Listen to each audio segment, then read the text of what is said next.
Hi everyone, welcome to week 7 of the Register Guard Prep Football Press Box. I'm Ben Schorzman, prep sports reporter for the RG, and let's dive right into it again.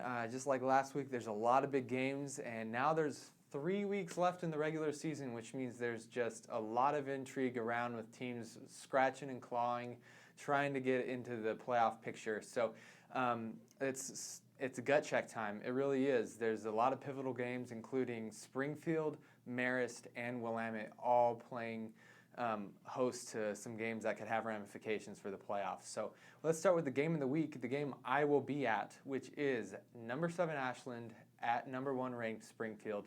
Another crucial game in the Midwestern League. The last 3 years it seemed like the Midwestern League title has come down to this game. Springfield took it last year in Ashland. The year before, the Grizzlies knocked off the Millers, also in Ashland. First time in a while that this game has been here in the Springfield area. So big game for the Millers, who are 6-0, which they have never done in the history of their program. Something I learned today.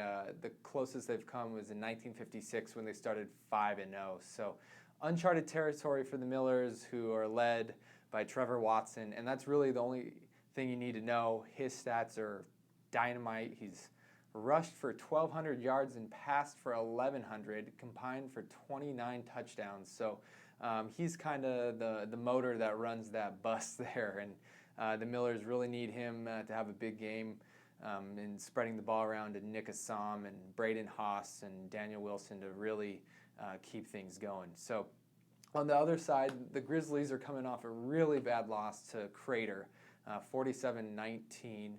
They had only allowed 55 points the entire season in the first 5 games, so that was an awful loss for them. Their prize for that game is a bus ride all the way up here to Springfield to face an even better team, in my opinion, although we'll find out next week when Crater also comes to Springfield. So that's another crucial matchup as well. Yeah, I don't know. There's just a lot of intrigue going on right now. We have in Class 6A, Willamette hosts North Medford. Willamette is at North Medford, and another game for them that at 4-2 and 3-1 in the conference, if they can sneak out one win in their last 3, they'll sneak in as the 4th team right now in that Southwest Conference playoff picture. Although right now they're sitting in 2nd, so they knock off a Grants Pass. I don't think they're going to beat Sheldon, but they play Grants Pass and Sheldon. Besides North Medford, they could also sneak into that playoff picture. So that's something that would be huge for Josh Wolfram in his first week. And then I think the one that a lot of fans are going to be intrigued at coming down the season here is Marist. They play Churchill this week. They're going to dedicate their new turf field. I was there last week. Rio Jackson started at quarterback for them as a sophomore, and they looked worlds better. It seems like they have some things figured out, but they need to win 2 of their last 3, it looks like, to kind of sneak in here, because the Midwestern League, you only get 3 teams in.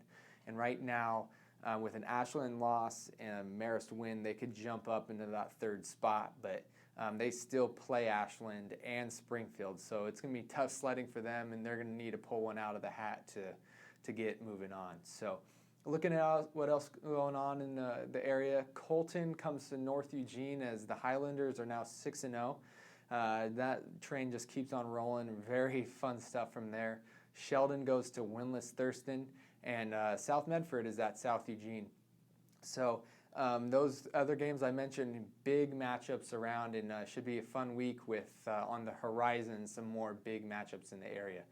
You can follow me on Twitter. My hashtag, the hashtag I'd like to use is OPreps or RGPreps, but my Twitter handle is benshaws_RG, and you can follow all of the RG's coverage on Friday night at registerguard.com/RG/sports/. So thanks again. I hope more people watch every week, and talk to you next Friday night.